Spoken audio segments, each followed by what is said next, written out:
অবশেষে 3 পয়েন্ট নিয়ে মাঠ ছাড়ল বার্সা।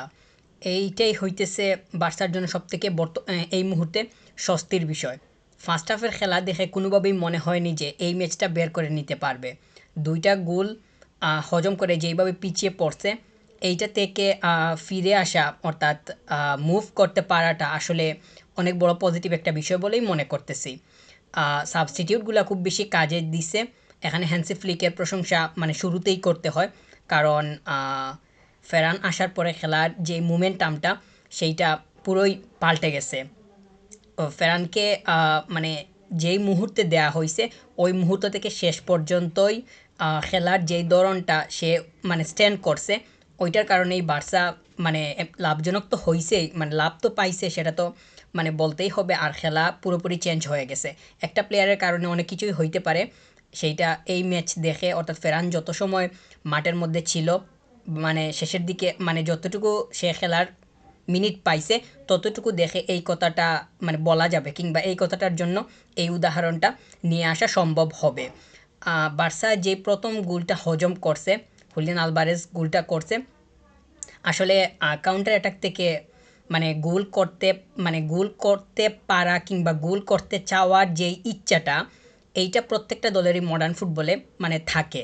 আমি আমার পূর্বের ভিডিওতে বলছিলাম যে এই বিষয়টা নিয়ে, মানে কাউন্টার অ্যাটাকের মানে বিষয়টা নিয়ে যারা শুনছেন তো নিশ্চয়ই রিলেট করতে পারবেন। তো মানে যে এখান থেকে হুলিয়ান আলভারেজ গোলটা পাইছে, এটিএম যেইভাবে তাদের খেলাটা সাজাইছিল কাউন্টার থেকে, কমেন্টেটরও তখন বলতেছিল মানে ওকে মার্ক করার মতো যেই একটা অবস্থা সেটাও ছিল না। মানে বলটা তার কাছে ক্রস মানে যেইভাবে আসছে ওইখান থেকে একটা কিক করছে, তো নেট টাচ হইছে। তো কাউন্টার থেকে মানে গোল পাইছে, এইটা মানে এটিএম তারা এটা করবে সেটা পূর্বেই অনুমান করার মতোই ছিল, এবং ওইটাই তারা প্রথমেই করছে। যদিও তারা শেষ পর্যন্ত আর মানে তাদের অবস্থানে ঠিকঠাক মতো থাকতে পারে নাই। 4টা গোল হজম করতে হয়েছে তাদেরকে, যদিও তারা 2টা গোল করছিল, কিন্তু লিডটা তারা ধরে রাখতে পারে নাই। বার্সা যেইভাবে মানে খেলায় ফিরছে, এইটা সত্যি প্রশংসা করার মতো। অবশ্যই এটা প্রশংসা করবই। কারণ ফার্স্ট হাফ দেখে যেইভাবে খেলছে মনে হয়েছে যে প্লেয়ারগুলা মানে বাধ্য হইতেছে খেলার জন্য, মানে তাদেরকে মাঠে নামানো হয়েছে মানে জোর করে, এইরকম দেখে মনে হয়েছে। বিশেষ করে কুন্দের কথা না বললেই নয়, কোনোভাবেই এনার্জেটিক মনে হয়নি। ওকে সাব করানো হয়েছে, তো একে সাব করানো আমার কাছে মনে হয় যে ফার্স্ট হাফের সাথে সাথেই শেষ হওয়ার সাথে সেকেন্ড হাফেই ওকে বাদ দিয়ে দেয়া উচিত ছিল, যদিও সেকেন্ড হাফেও কিছু সময় খেলছিল। কুন্দেকে দেখে কোনোভাবেই মানে স্ট্রং মনে হয়নি। ওই পজিশনটা তার কারণে অনেক ল্যাকিংসও মানে তৈরি হয়েছিল। তাছাড়া ফার্স্ট গোলটা যেভাবে বার্সা হজম করছে, ওইখানে তার মানে তার কি ভূমিকা ছিল, ওইখানে তো তারও দোষ আছে। আসলে যেহেতু বার্সা মানে 4টা গোল নিয়ে 3টা পয়েন্ট নিজের করে নিতে পারছে, সেজন্য প্লেয়ারদের যে দোষ কিংবা ত্রুটি ওইগুলা ওইভাবে খুঁজে বের করতে চাই না। কিন্তু আসলে খেলায় ওইগুলা পরিষ্কার, মানে একটা প্লেয়ারের অবস্থান কিংবা একটা প্লেয়ার কি করতেছে না করতেছে সেইটা খুব সহজেই অনুমান করা যায়, মানে একটু গভীরভাবেই পর্যবেক্ষণ করলে। রবার্ট লেভানডস্কির প্রশংসা অবশ্যই করতে হয়। যদিও সে মানে তার কাছ থেকে আরও বেশি পরিমাণ প্রত্যাশা মানে থাকে, তবে যতটুকু হয়েছে আজকের ম্যাচের হিসাব অনুযায়ী ততটুকু বলা যায় যে যথেষ্ট পরিমাণ হয়েছে। লামিন ইয়ামাল ইমপ্রেসিভ, সে তার দ্বারাটা ঠিকঠাক মতো রেখেই খেলতেছে।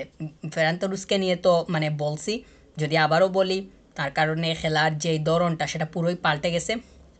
যেই অ্যাঙ্গেল থেকে কিংবা যেই স্টাইলে খেলতেছিল ও আসার পরে পুরোপুরি সব কিছু বদল হয়ে একদম বার্সার দিকে কন্ট্রোলিং চলে আসছে, এবং ওই কন্ট্রোলটা মানে আসার পরে এটিএম আর তারা আর ম্যাচে ফিরতে ওইভাবে পারে নাই। ওইখানেই তাদের সমস্যা ছিল। ফেরান তুরেসকে তারা কোনোভাবেই সামাল দিয়ে উঠতে পারে নাই, আর ওর কারণেই মানে অনেক কিছুই তারা তাদেরকে হারাতে হয়েছে।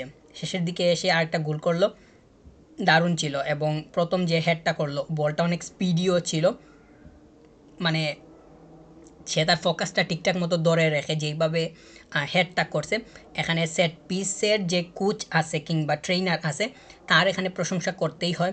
সে গোলটা করার পরে ওনার কাছে গেছে, ওইখানে গিয়ে সেলিব্রেট করছে, সেটাও মানে স্ক্রিনে পরিষ্কারভাবে দেখা গেছে। তো সে অবশ্য এখানে মানে প্ল্যানিংটা মানে কোচ থেকে শুরু করে প্লেয়ারের এক্সিকিউশন প্ল্যান থেকে শুরু করে প্ল্যানিংয়ের বাস্তবায়ন সব কিছুই মানে দারুণ ছিল, সেইটা মানে পরিষ্কারভাবেই দেখা গেছে।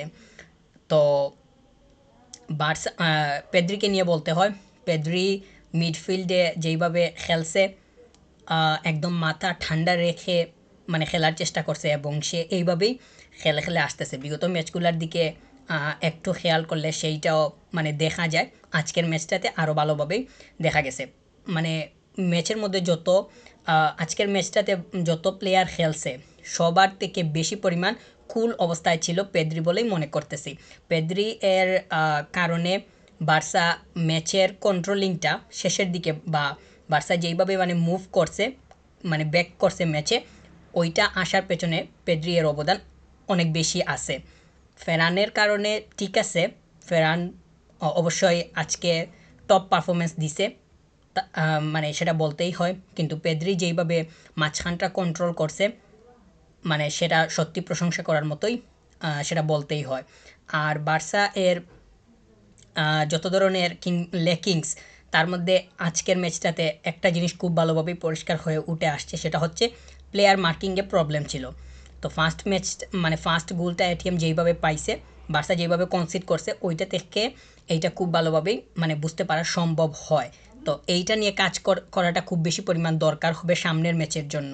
সামনে আপকামিং ম্যাচ যে আসতেছে, বিশেষ করে উয়েফা চ্যাম্পিয়ন্স লিগের যে ম্যাচটা আসতেছে বরুসিয়া ডর্টমুন্ডের এগেনস্টে, ওইখানে কোনোভাবেই যাতে এই ভুলটা না করা হয় সেই দিকে খুব বেশি পরিমাণ নজর রাখতে হবে বলেই মনে করতেছি। যদি এইটা অ্যাটলেটিকো মাদ্রিদের এগেনস্টে যেইভাবে হয়েছে ওইটার দেখা যদি ওই ম্যাচটাতে পাওয়া যায়, তাহলে কিন্তু বার্সার কপালে যে খুব ভালো কিছু অপেক্ষা করবে সেইটা বলতে পারতেছি না। তবে অবশ্যই বার্সা এই ম্যাচটা অ্যানালাইজ করবে, এখান থেকে অনেক কিছু পাওয়ার আছে। 2টা গোল হজম করছে, তারপরে মানে 4টা গোল দিয়ে ম্যাচটা বের করে নিছে। কিন্তু শুরুর দিকে যেই 2টা গোল হজম করলো, মানে শুরুর দিকে যেই মানে যতক্ষণ পর্যন্ত গোল পায় নাই ততক্ষণ পর্যন্ত বার্সার খেলার ধরন কীরকম ছিল সেইটা নিয়ে অবশ্যই রিসার্চ করাটা অনেক বেশি পরিমাণ প্রয়োজন হবে বলেই মনে করতেছি। কোচিং স্টাফদেরকেও এখানে অনেক বেশি পরিমাণ সময় ব্যয় করতে হবে, যাতে প্লেয়ার্সদেরকে মানে আরও বেশি পরিমাণ মোটিভেট কীভাবে করা যায় সেই দিকেও নজর রাখাটা দরকার হবে। আর বর্তমান সময়ে স্কেজিউলগুলো যেইভাবে হয়েছে, আর ঠিকঠাক মতো রেস্ট করতে পারার আগেই আরেকটা ম্যাচের জন্য মাঠে নামতে হয়, এটা খুবই দুঃখজনক একটা বিষয়। কোনোভাবেই এইটাকে অ্যাপ্রিসিয়েট করা যায় না, কিংবা এই জিনিসটা সেলিব্রেট করা যায় না। আমরা লাস্ট ম্যাচে অর্থাৎ রিয়াল মাদ্রিদের তাদের লাস্ট ম্যাচের পরে তাদের কোচ কার্লো, ওনার প্রেস ব্রিফিং বা ওনার একটা কমেন্ট বা ওনার কথা আমরা মানে সোশ্যাল মিডিয়াতে দেখছিলাম, শুনছিলাম যে তিনি এই বিষয়টা নিয়ে কথা বলছেন, অর্থাৎ সময়ের কিংবা রেস্টিংয়ের বিষয়টা নিয়ে। তো এইটা অবশ্যই প্রত্যেকটা টিমেরই হইতেছে, নির্দিষ্ট কোনো টিম না, এইটা সবার ক্ষেত্রেই হইতেছে। আর বার্সা যে মানে আজকের ম্যাচটা খেলছে, এইখানেও যে প্লেয়ারগুলো মানে যখন মাঠে নামছে, শুরুর দিকের কথাটা বলতেছি, আজকের ম্যাচটাতে শুরুর দিকে বার্সা যে খুব বেশি পরিমাণ এনার্জেটিক ছিল সেইটা মানে দেখা যায় নাই। প্লেয়ারগুলা প্রফেশনালিজমটা শো করেই ম্যাচটা বের করে আনছে, এইটা অবশ্যই বলতেই হবে। কারণ বার্সা যেইভাবে খেলছে, যেই স্পিরিট নিয়ে মাঠে নামছিল, ওই স্পিরিটটা দ্বিগুণ থেকেও 3 গুণ হয়ে গেছিলো শেষের দিকে। মানে মানে প্রথম গোলটা করার পরে আস্তে আস্তে গিয়ে সেইটা বেড়ে গেছে। কিন্তু তার আগ পর্যন্ত বার্সাকে মানে মানে সতেজ অবস্থায় কোনোভাবেই মনে হয়নি। বেশ কয়েকটা প্লেয়ারকে দেখেই মনে হয়েছে যে তারা না পেরেই ম্যাচটা খেলতেছে বাধ্য হয়ে। তো সেইটা তারা মানে করে নাই, দায়িত্বটা শো করছে, তারা দায়িত্বশীল, তাদের জায়গাটা তারা খুব ভালোভাবেই তুলে ধরছে কিংবা শক্ত অবস্থানের পরিচয় দিছে, যার কারণেই ম্যাচটা বের করে নিতে পারাটা সম্ভব হয়েছে। তো বার্সা সব কিছুর পরে 3টা পয়েন্ট পাইছে, এইটাই হইতেছে সবথেকে বড় বিষয়। সামনে ম্যাচ আসতেছে আরেকটা, মানে সামনে ম্যাচ আসতেছে, ওইখানে পয়েন্ট মানে লা লিগাতে পয়েন্ট বের করে নেওয়াটা দরকার হবে টেবিল টপে যাওয়ার জন্য। টেবিল টপে অবশ্যই বার্সা যাইতে পারবে, যেহেতু এখন 3টা পয়েন্ট নিয়ে নিছে। সামনের ম্যাচটাতে যদি 3টা পয়েন্ট নিয়ে নিতে পারে, তাহলে ম্যাচ প্লেইড যেইটা আছে এখানে অ্যাটলেটিকো মাদ্রিদ, রিয়াল মাদ্রিদ এবং বার্সা সবার সমান হবে। এবং বার্সা যদি সামনের ম্যাচটাতে 3টা পয়েন্ট নিয়ে নিতে পারে, তাহলে অবশ্যই মানে টপে চলে যাবে। তো টপে চলে যাওয়াটা অনেক বেশি দরকার, এই মুহূর্তে এসে অনেক বেশি পরিমাণ কম্পিটিশন হইতেছে, হওয়ারই কথা, অস্বাভাবিক কোনো কিছু না, খুবই স্বাভাবিক। লিগ জিততে হলে এইটা মানে মেনটেন করতে হয়। এই মুহূর্তে অনেক বেশি পরিমাণ কনসার্ন থাকতে হবে। সামনের সময়গুলোতে বার্সা কী করে সেইটাই এখন দেখার বিষয়।